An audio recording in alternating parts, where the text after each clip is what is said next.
Welcome here to a very special edition of the Dolphin Dive here on campus at LeMoyne College on the Heights. And we are, of course, here with the Dolphins in our exclusive multimedia marketing partnership. And this is our swimming and diving spotlight with the head coach, Adam Zaczkowski, and one of our student athletes here, Justin Enser. So, Justin, welcome for the first time. Thank you. Happy to have you, Coach. Welcome back for the 47th time. Hey, So, always happy to have you here. So, first and foremost, Coach, why did you want Justin to be a part of this today? Well, Justin has a historical, he had a historical swim, and so we wanted to showcase our performances, our successes, and he's a local guy from the Rochester area, so we always like to highlight some of those people here. But Justin was the first athlete in LeMoyne history to win an individual event at a Division I exclusive dual meet. The first to win an individual event at a Division I exclusive. What does that mean to you? That was, it was my first dual meet in college too. So it was to start off like that. It definitely took away some of the nerves, and it just got me more excited to see what could happen more into the season we got and with more training. You made history for LeMoyne Swimming and Diving in Division I. You will always have your name next to that. What does that mean to you? That's cool, especially first year being able to do that. It definitely feels special and definitely just feels cool.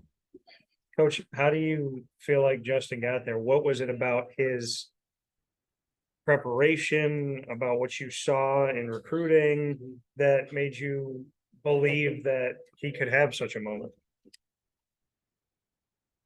I think the moment itself was emblematic of our whole team, our entire preparation, from when we got on campus and started swimming August 28th to that dual meet against Colgate.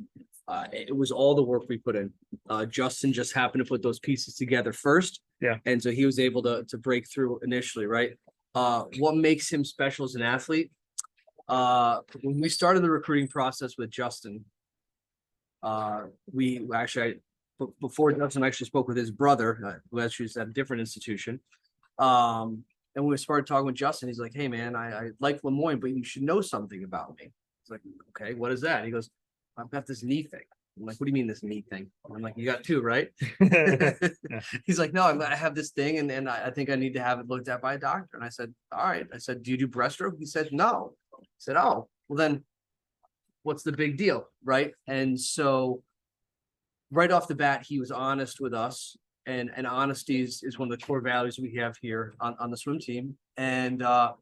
And then from that moment on, I think we just clicked as an athlete, as a coach. I mean, his parents are wonderful people, and it's been that honesty ever since, and that commitment to the sport and to the institution.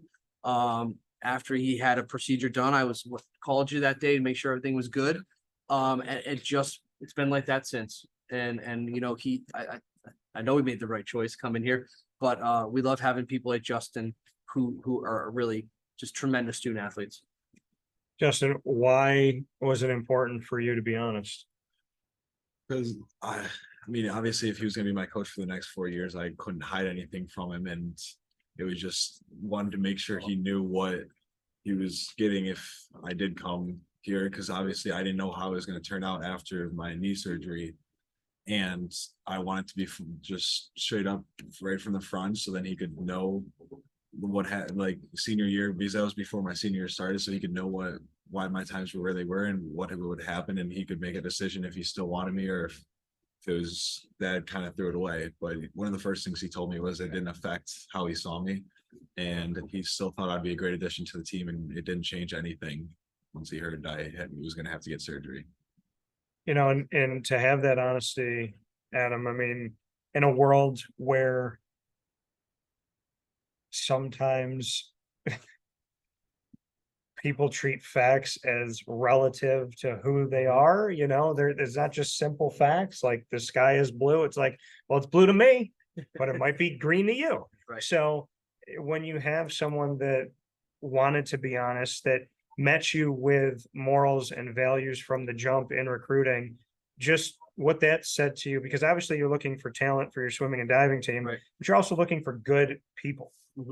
So just what that meant to find that, especially in today's world where sometimes it doesn't feel as honest and as open as you would hope the world would be. Well, building culture and building unity within a program, one of the cornerstones of the core is that honesty and being truthful and buying into what we're trying to do, right? We talk about that with the LeMoyne way here, and choosing the better and helping people and being men and women for others. And honesty goes with that. And so when we're trying to be in alignment with what the athletic department's trying to do with its core values as a team, we want to try to bring in people that are that carry those principles. And right off the bat, Justin did. And then we knew it was going to be an excellent partnership right from the bat, right from the get-go. So swimming and diving, why get into this world? Why make this your sport? I have a 2-year-old brother, as he said, and he's 2 years older than me, and he swam first, and my parents just kind of threw him in just to test it out. We tested many sports when you're younger, and I got sick of sitting in the stands. So I got in a year later after sitting in the stands for a year, and just, I don't know. I mean, I guess I just kind of fell in love with it right away. And as the years went on, like, we both started like dropping time, and like we were both like going to meets, and it was just a travel aspect was so much fun. And then like we started making so many friendships off it. And I tried other sports in high school and middle school, but nothing just felt the same as it did in the pool. Like, it was just, the atmosphere was completely different, and it's you versus yourself most of the time. Like, your times don't lie, and it's really just it's just kind of a sport where you can be yourself, and you don't have to worry about how much play time your coach gives you. It's really, you prove to everyone else what you can do by doing your events. And it just seemed like a better sport for me than any other sport I tried. I love that you love it because it's you versus you, and also because you didn't want to sit in the stands and have to sit there and watch your brother just do it, and you're just watching. So Yeah. Understood. You don't know LeMoyne as anything other than Division I. Yeah. So what's that been like to experience it so purely and to not have to see Division II, Division I? You and I were talking off the air that I don't see Adam as a Division II or I coach. I don't think he's ever had the mentality of, let's bring in D2 talent and let's see how that goes. You know, there's the mentality of, let's bring in the best of the best that we can find. And how has the experience been so far for you? Because this is all you've known. I think it's been going very well. I mean, the practices are very challenging, and they're not easy going. Like, you don't get just rest every day, and it's not like how it's been in high school and stuff like that. But really, like, the guys, they're still competing at this level like they were last year. And it's like, it wasn't just, oh, that's just Division II talent in the past, and like he's just trying to rebuild. Like, it's going right through. It's not a rebuild stage. It's those guys could swim at the Division I level, and now they're proving that. And it honestly just seems like it's the right fit. Like, these guys have been fighting in Division II, but they can also do it in Division I and prove that. So it doesn't really seem like any different. They don't show any difference in their swimming, and like, they talk about how the practices are the same as they have in the past. Like, they still trained as if they were Division I, and now they're just being able to prove that they can be and have higher competition. It's everything you said to me, but you're hearing it come from one of your student athletes. What does that mean to you? The culture is right. The mindset is right. The physicality is right. You know, we never really looked at what the symbol was, D1, D2, D3, right? We just knew we wanted to be the best program that we could have, the best swimmers, the best students that we could be here. And as an alumni, that's kind of what you want from the institution after you leave. And so now we're able to implement that, you know, on the pool deck as well, day after day. And so from my vantage point, it's like I told him to say that, but I didn't tell him to say that at all. Yeah. It makes you feel like the teaching that you're doing every day gets through, and that we're making student athletes better every day. And that's a beautiful thing. Mhm. So we look at the scheduling and look at what you've had and what's coming. What can you say about this first D1 campaign? There are no gimmies, Dan. There are no gimmies. I think the biggest difference that we've found with, we've talked about two things. First off, what we found is that being in the pool and in a Division I environment, there's no letting up. Everybody fights for every place. In the past, we've seen maybe some lesser competition that they gave up a little bit, and we don't see that at all. Yeah. And then from day one, we talked about that we have to swim like we're the number one team in the country, because every Division I team doesn't want us to beat them, and every Division II and III school that we ever swim against wants to beat us. And so we have to be our best every week, every practice, because everybody's coming after us every day. Love that. How do you feel like that's been going so far? I think our results have shown that we are all in every meet. So with that being said, we're going to play rapid fire. All right. And coach knows all about this. I told you about it off the air. Justin, you get to ask me the first question when you're ready. Have you ever swam before? So here's the fun part of all this. So my mom swam forever. And so when I was a baby, she had me like in the pool, in diapers, and it was just a part of me. And then OCC had different like levels, level 1, 2, 3, and 4. And they put me in there and I had no issue. I tell people all the time, I can breathe better underwater than I feel like I can hold my breath above water.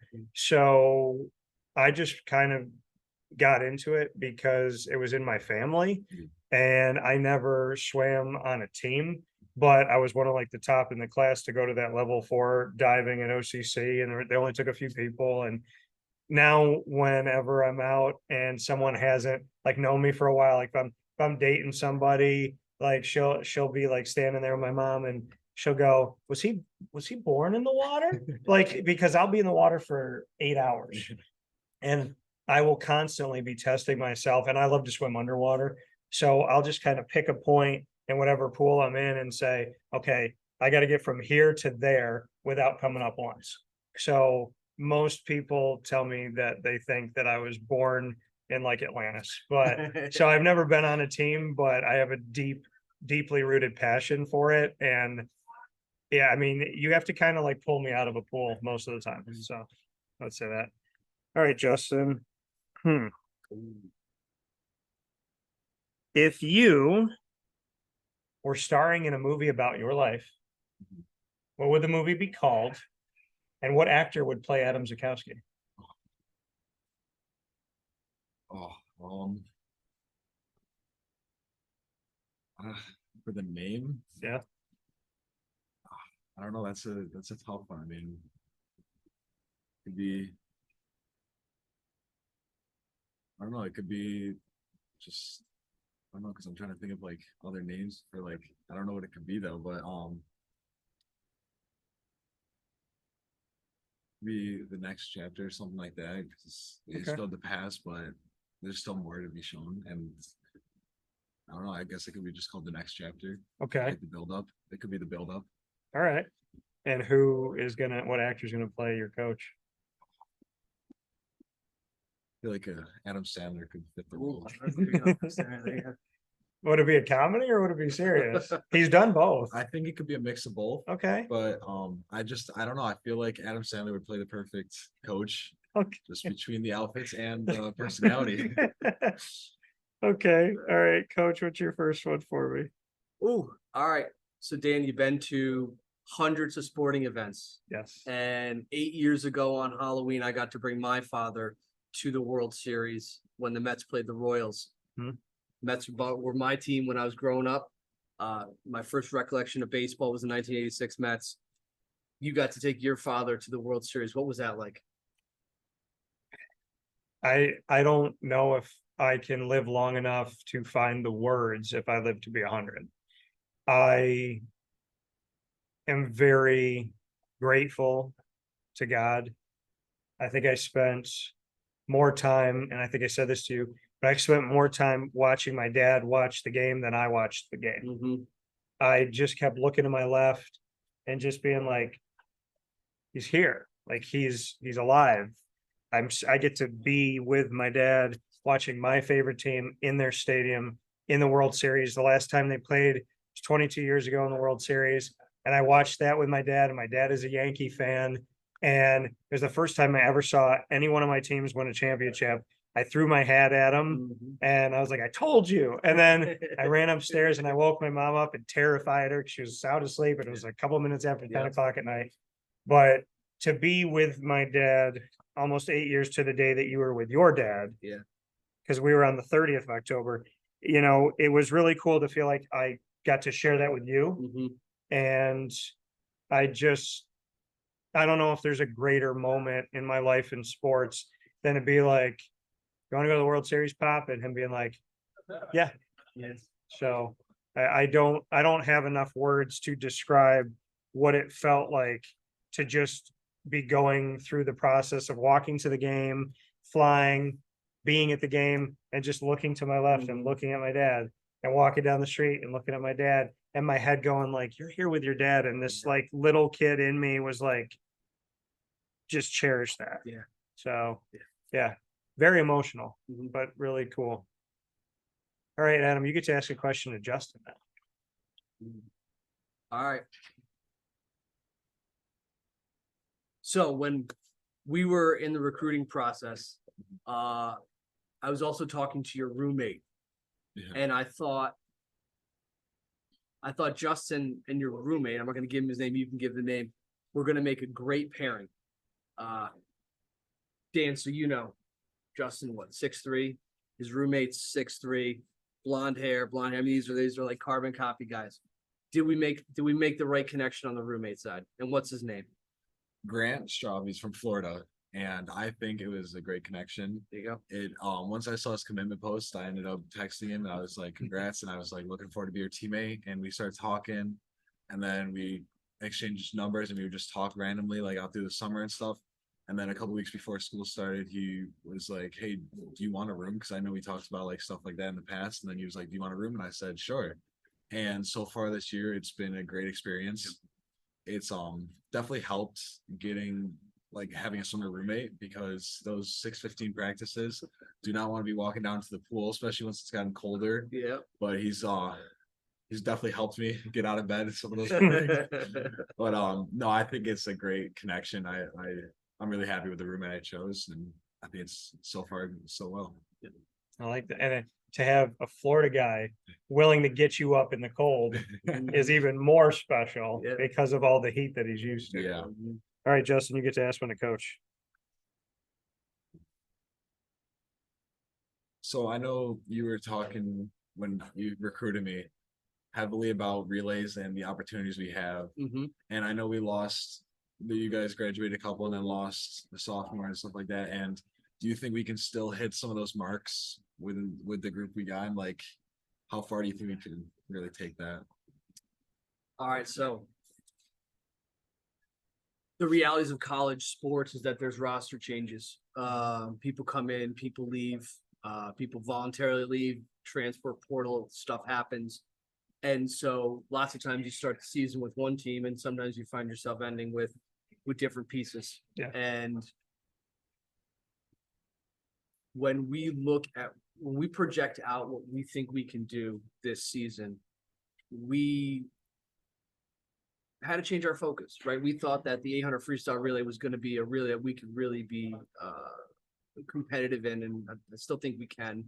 4x200 freestyle, but kind of where the things have aligned, I think we're looking more at the 4x50 or 200 freestyle relay and the 4x100 relay. And I think we may have the first LeMoyne team ever on our men's side under 3 minutes at 2:59 in the 4 free relay. And a year ago, I didn't think that was possible. I thought we were going to be more competitive, like I said, in the 8 free relay. But as we look at things now, I think that break in that 3 minute is going to be a big deal here. We've never been under 3:06, Dan. And I think that we have a shot being 2:59, and that's going to be an epic performance.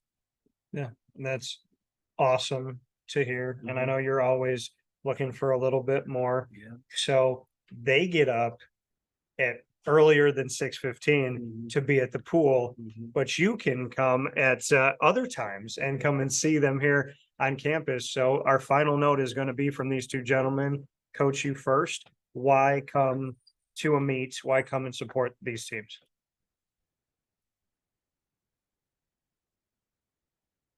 You come to a swim meet to see individual athletes taking on other athletes in the best events that they can do. And you might not understand the sport, but you can understand racing, and you can understand the determination and the grit that it takes to stand next to someone, look him or her down, and beat them in a race. And so that competition is fierce. Yeah. Why do you come to LeMoyne and come to a sporting event maybe versus some other ones?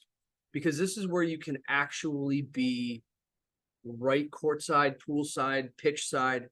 You can hear those conversations. You're not sitting up in the third tier. You're not just a random, person. You actually can see the athletes. You can see the coaching. You can hear the cheering. And that makes our experience unique relative to the Syracuse market. I love that. And it's very true. Mm-hmm. Justin? I think a huge thing, especially just swimming first, like the pools we've gone to and the teams I've seen swim, none of them are like ours, where every single race, it's like it's for the win, where the entire team is behind the pool, behind your lane, or right on the side of your lane, cheering you on. No matter what place you're gonna get, they're right there next to you and right there with you, cheering you on. Everybody has each other's back, and it's just like how loud it is in that pool area every single race.